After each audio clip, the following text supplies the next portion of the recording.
Yemen സ്വദേശിയായ Talal അബ്ദുറഹദി എന്ന യുവാവ് കൊല്ലപ്പെട്ട കേസിൽ വധശിക്ഷയ്ക്ക് വിധിക്കപ്പെട്ടാണ് പാലക്കാട് കൊല്ലങ്കോട് സ്വദേശിനി നിമിഷപ്രിയ 2017 മുതൽ യമൻ തലസ്ഥാനമായ സനായിലെ ജയിലിൽ കഴിയുന്നത്. നിമിഷപ്രിയയുടെ മോചനത്തിനായി ഇപ്പോൾ ഇടപെടാൻ തയ്യാറാണെന്ന് ഇറാൻ വ്യക്തമാക്കുമ്പോഴും ദയാധനം സംബന്ധിച്ച് ഇപ്പോഴും അവ്യക്തതകൾ തുടരുകയാണ്.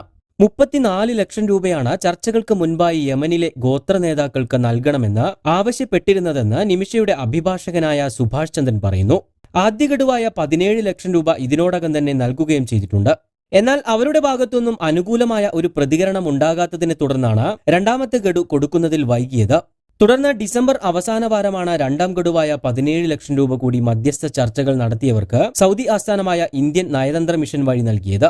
എന്നാൽ ഈ പണം നൽകി 3 ദിവസത്തിനുള്ളിൽ തന്നെ നിമിഷയുടെ വധശിക്ഷ യമൻ പ്രസിഡന്റ് ശരിവെച്ചു എന്ന വാർത്തയാണ് പുറത്തുവരുന്നത്. ദയാധനമായി ഇപ്പോൾ നൽകിയ 34 ലക്ഷം രൂപയിൽ ഒരു ഭാഗം പോലും തലാലിന്റെ കുടുംബത്തിന് ലഭിച്ചതായി അറിവില്ലെന്നാണ് സുഭാഷ് ചന്ദ്രൻ പറയുന്നത്. ഇന്ത്യൻ അധികൃതരും ഹൂതികളും തമ്മിൽ ഉഭയകക്ഷി ബന്ധമില്ലാത്തതാണ് വിഷയത്തിലെ പ്രതിസന്ധി എന്നും ഇദ്ദേഹം വ്യക്തമാക്കുന്നുണ്ട്. അതുകൊണ്ട് തന്നെ പ്രശ്നത്തിൽ ഇപ്പോൾ ഇറാൻ ഇടപെടുന്നു എന്ന് അറിയിച്ചതോടെ നിമിഷയുടെ മോചനത്തിന് അത് നിർണായക നീക്കം ആകുമെന്നും സുഭാഷ് ചന്ദ്രൻ പറയുന്നുണ്ട്. നിലവിൽ യമനിൽ ഇപ്പോൾ ഇന്ത്യൻ എംബസി പ്രവർത്തിക്കുന്നില്ല. സംഭവത്തിൽ മാനുഷിക പരിഗണന നൽകുമെന്നാണ് ഇറാൻ വിദേശകാര്യ ഉദ്യോഗസ്ഥൻ പറഞ്ഞത്. തലാലിന്റെ കുടുംബത്തിന് ദയാധനം നൽകി മോചനം സാധ്യമാക്കുക എന്നതാണ് ഏക പോംവഴി. ഇതിനായി എത്ര പണം നൽകണമെന്ന് തലാലിന്റെ കുടുംബമായിരിക്കും നിശ്ചയിക്കുക എന്നും സുഭാഷ് ചന്ദ്രൻ പറയുന്നുണ്ട്. മുൻപ് 70 ലക്ഷം രൂപ നൽകിയാൽ കേസിൽ നിന്നും പിന്മാറാൻ തയ്യാറാണെന്ന് കൊല്ലപ്പെട്ട യുവാവിന്റെ കുടുംബം അറിയിച്ചിരുന്നെങ്കിലും തദ്ദേശീയരുടെ എതിർപ്പ് മൂലം അത് നടന്നില്ല.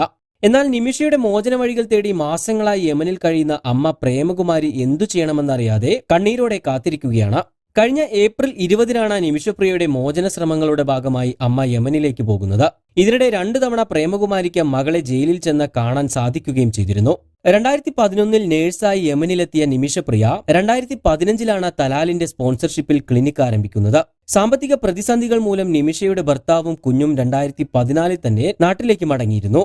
ഇതിനു പിന്നാലെ നിമിഷപ്രിയയെ വിവാഹം കഴിച്ചതായി തലാൽ വ്യാജരേഖ ഉണ്ടാക്കുകയും അവരെ ശാരീരികമായും മാനസികമായും പീഡിപ്പിക്കാൻ ശ്രമിക്കുകയും ചെയ്തു. കൂടാതെ തലാൽ പാസ്പോർട്ട് പിടിച്ചുവെക്കുകയും ഭീഷണിപ്പെടുത്തി പണം തട്ടുകയും ചെയ്തുവെന്നും നിമിഷപ്രിയ മുൻപ് പറഞ്ഞിട്ടുണ്ട്. തുടർന്ന് ജീവിക്കാൻ അനുവദിക്കില്ല എന്ന നില വന്നതോടെയാണ് ഏതു വിധേനയും പാസ്പോർട്ട് കൈക്കലാക്കി രക്ഷപ്പെടുന്നതിനു വേണ്ടി ഒരു ദിവസം അനസ്തേഷ്യയ്ക്കുള്ള മരുന്ന് നൽകി തലാലിനെ മയക്കുന്നത്. എന്നാൽ അനസ്തേഷ്യയുടെ അളവ് കൂടിയതോടെ ഇയാൾ മരണപ്പെടുകയായിരുന്നു. മൃതദേഹം നശിപ്പിക്കാൻ മറ്റു മാർഗങ്ങൾ ഇല്ലാതെ വന്നതോടെ ഒപ്പം ജോലി ചെയ്തിരുന്ന ഹനാനുമായി ചേർന്ന് ശരീരം നിരവധി കഷണങ്ങളാക്കി മുറിച്ച പ്ലാസ്റ്റിക് കവറുകളിലാക്കി ജലസംഭരണിയിൽ തള്ളുകയായിരുന്നു. തുടർന്ന് സ്ഥലം വിട്ട നിമിഷപ്രിയ 200 കിലോമീറ്ററിലധികം ദൂരെയുള്ള മറ്റൊരു ആശുപത്രിയിൽ നിന്നാണ് പിടിയിലാകുന്നത്. തുടർന്ന് 2017 ജൂലൈയിൽ നിമിഷ അറസ്റ്റിലാവുകയും 2020-ൽ വിചാരണ കോടതി വധശിക്ഷയ്ക്ക് വിധിക്കുകയും ചെയ്തു. പിന്നീട് വധശിക്ഷയ്ക്കെതിരായി നിമിഷപ്രിയ നൽകിയ അപ്പീലുകളെല്ലാം വിവിധ കോടതികൾ തള്ളുകയും ചെയ്തിരുന്നു. ശേഷം 2023-ൽ യമനിലെ സുപ്രീം ജുഡീഷ്യൽ കൗൺസിലും വധശിക്ഷ ശരിവെക്കുകയായിരുന്നു. കൂടുതൽ വാർത്തകൾക്കും വിശേഷങ്ങൾക്കും ചാനൽ സബ്സ്ക്രൈബ് ചെയ്യാൻ മറക്കരുത്.